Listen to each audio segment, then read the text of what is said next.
I always like to say, a hand grenade was just thrown into your marriage.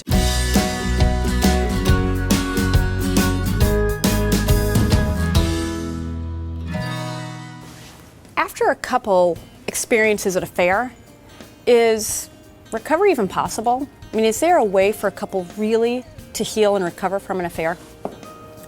Absolutely. Absolutely. I truly believe that. I've had so many couples, they come in so wounded, and especially using the Imago skills and tools and doing that work, that they end up having a stronger marriage. They take what they thought would destroy the relationship, kind of referring back to the fire. Okay. But it can shape and it can mold. And if using tools, seeking help, you ask how to do the work. Right. You have to be ready to forgive. Absolutely. You have to have patience, and you have to have guidance. You have to have consciousness and intentionality, and it is very possible.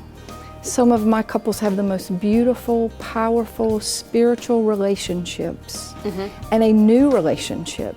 The vows are broken, but there's a new commitment, and it's absolutely that makes their marriage stronger, even though an affair and they had the betrayal and they had all the heartache and broken feelings, but they can emerge even stronger. And they have to know it takes time, but there is hope. Yeah. There is hope. I always like to say, a hand grenade was just thrown into your marriage, okay? So it's in smithereens.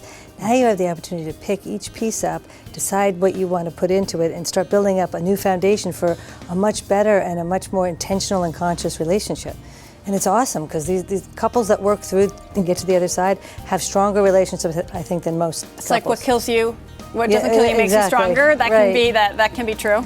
Yep. Yeah, I think the piece of the healing has to do with what we talked about earlier, that Helen and I have made a sort of a centerpiece in the Imago conversation, which is curiosity.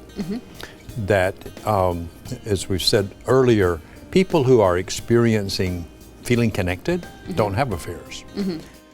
So one thing if somebody comes, they're disconnected. So the answer then, if you have had an affair, you can recover, but what you need to do is feel connected. Is you got to feel connected, and one of the ways to do that that I like to do is to say, if things had been just right in the relationship, what it would have looked like, and you wouldn't have had an affair.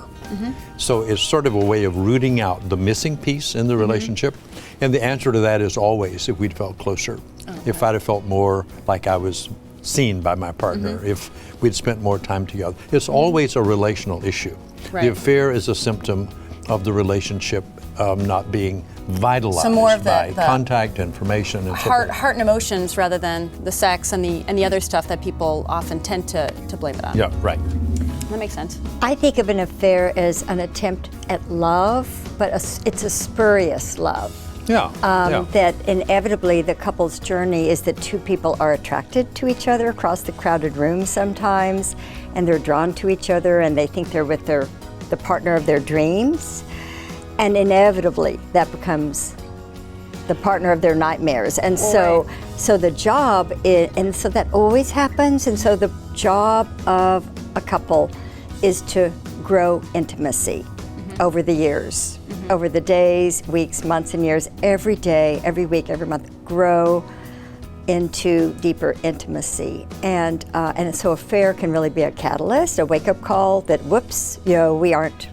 And so when they come back, learning to discover the otherness of your partner. I love that word, otherness. Otherness and curiosity. And realize there's a whole world, a whole universe inside your partner that you haven't discovered yet. Right. And beginning to go on that journey to discover why it is your partner feels the way they do, thinks the thoughts they think. Why do they think that, instead of that judgment, but getting curious. It takes so much forgiveness, right, to get there, I think. And building trust. And building, you have to rebuild a whole lot of trust. I just want to say that before any of this can happen, both people have to be willing to do the work. Because usually when there's been an affair, one person is the wounded and the other is the perpetrator. And the only way to have the recovery is if both people are curious not only about the partner but also about themselves. You know, we maintain our yards, we maintain our air filter. I love where you're going. We Keep going. That's lovely. we maintain things that are important to us. We maintain things that may go into disrepair. Right. And sadly, people do not maintain their relationships. And that intentionality is so important. If you want to keep it running, you have to keep taking care of it. And if you don't want it to crash, take it off autopilot, pay attention to what's going on. All right, we've covered a lot of ground here, but the great news is that not only can you recover from affair, but it can actually make you stronger. At the same time, to avoid an affair, the real key is to be truly intentional in your relationship and to take the kind of steps that you take to take care of your garden, to take care of your car, to take care of your teeth, all the things you do proactively to take care. That's really what your relationship requires to avoid an affair.